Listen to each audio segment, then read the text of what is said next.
He did the right thing in calling for a new head of the Bureau of Labor Statistics, because this shows that over the last 2 years of the Biden administration, the BLS overestimated job creation by 1.5 million jobs. That's a, Mr. President, that's a gigantic error. And I don't know if she's, I'm not making... It might not have been an error, that's the bad part. If it was an error, it would be one thing. I don't think it's an error. I think they did it purposely. Whether that, you may well be right, but even if it wasn't purposefully, it's incompetence. Now it's Steve Moore, star of stage, screen, and whatever else, giving a little lecture to President Trump. Steve Moore is the host of More Money, WABC Radio. And Art Laffer, former Reagan economist, all dear friends. So, Steve Moore, you know, you got your wish. You're going to get a reformulation of the BLS.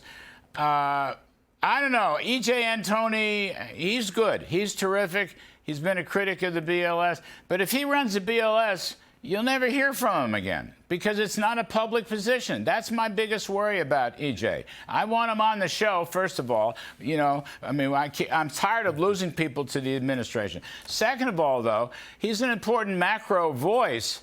BLS is really, you know, we need a good, honest statistician, but I hope EJ carefully considers his options here, if in fact, what do you think?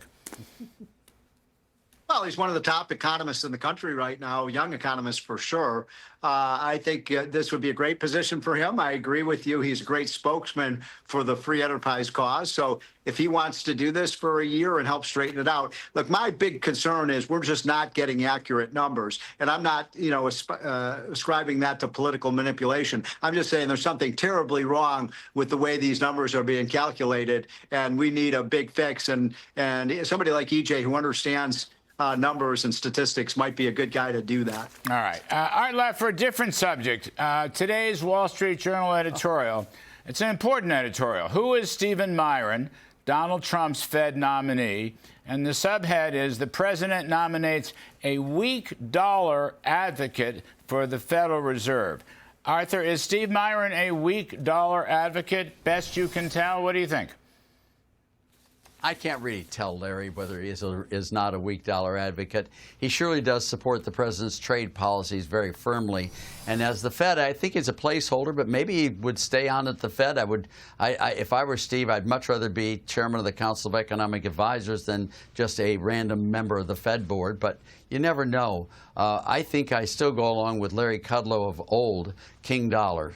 The stronger the dollar, the better the dollar, the lower inflation, the lower interest rates are. Strong currencies have low interest rates and low inflation, and that's the way to go. And I really think that's what we need at the Fed. Well, and by the way, Steve's thing was amazing, by the way. I just got to add in there, and I think EJ would be great at the BLS. We need a technical expert who is not a liberal, and just have it done correctly. And then he can come back like you did, Larry. You were chief economist at the OMB, and it didn't kill your career. OMB is different than BLS, but I don't want to go there.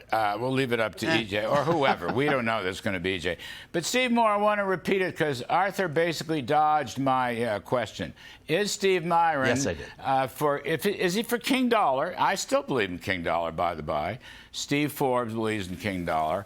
I haven't talked to you guys about it. Is Steve Myron, I mean, he's written things that the Journal editorial quotes that raise suspicions that he might be for a cheaper dollar. On this show, when he was in the CEA, we talked about the dollar. He claimed he was not for a lower dollar. He first of all wanted the dollar to remain as the world's reserve currency. And he also put up a theory, Steve, that if we have a lower trade deficit, perhaps because of tariffs or not, but if we have a lower trade deficit, that pushes fewer dollars out into the world, and the scarce dollar will drive the price up. It struck me as a little fanciful at the time, but what do you think? What do you know about Steve Myron? Is he for cheap money? I've read some of his stuff. Some of his stuff I strongly agree with. Some of it makes my eyebrows rise. But I will say this. You know, I like the fact that what Steve Myron said when he was nominated for this is he wants to shake up the Fed.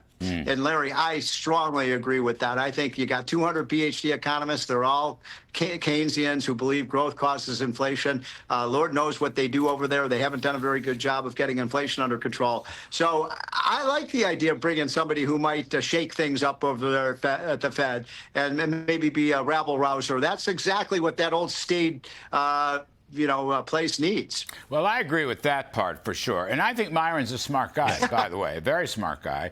And I think he's got a lot of supply side blood in him. I was just asking whether you guys knew anything about the dollar. Now, Arthur, probably you could get him confirmed if President Trump really pushes. You can get him confirmed in time for the September FOMC Fed meeting. Okay, that's point number one. Point number two, this changes the center of gravity. I mean, Jay Powell will nominally be the chair, right? But he has lost control of his board with Steve Myron. And by the way, it's not all politics. Somebody pointed out today, you've got Mary Daly of the San Francisco Fed. You've got one of the other Biden board members. They're talking about getting the target rate down, too. So it's not all politics. But Jay Powell, the center of gravity has completely changed. I'd say Jay Powell will lose control. He will basically have lost control of the Fed with Steve Myron. What's your take on it, Art? Well, I think he's already lost control of the Fed, to be honest, Larry. I think what happened with Powell is he shows that he's really not suited to be Fed chairman. He just doesn't understand this stuff. He's a nice man, and he should step aside and let the next Fed chairman be named. But I think he's lost control, and I think the Fed board should sit there literally and try to cut interest rates to follow along with what the president wants right now.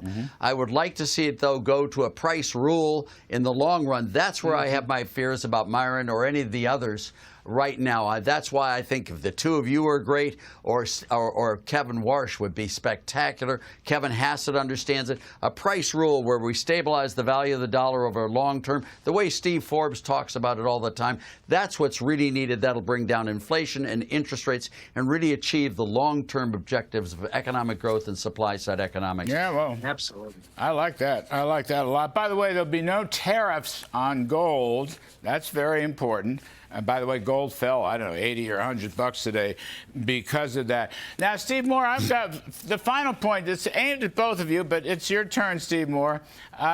Donald Trump doesn't seem to like Paul Krugman. And he did a Truth Social on it today.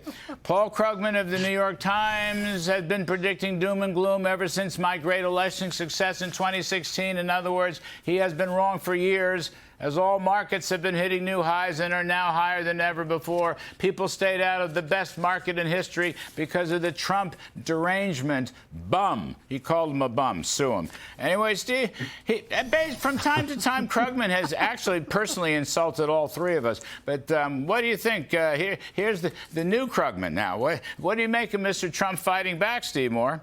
Trump derangement bum. How about that? Well, I think we should all hold it as a I think we should all hold it as a badge of honor when Paul Krugman, the wrongest economist over the last 40 years, criticizes us. And he does do that all the time. But remember, you guys may remember in the early 80s, Krugman was the one who said that Reagan's disinflation was temporary. We're going to have an inflation time bomb. Remember that, Arthur? And he's been wrong ever since. I sure did. So why does anybody ever listen to that guy? Go ahead, Art. He did that with Larry Summers, by the way. Larry Summers was a co-author of that. Same Two memo. of the worst economists around. Whoa. Anyway, thank you, Art Laffer and Steve Moore. We appreciate it.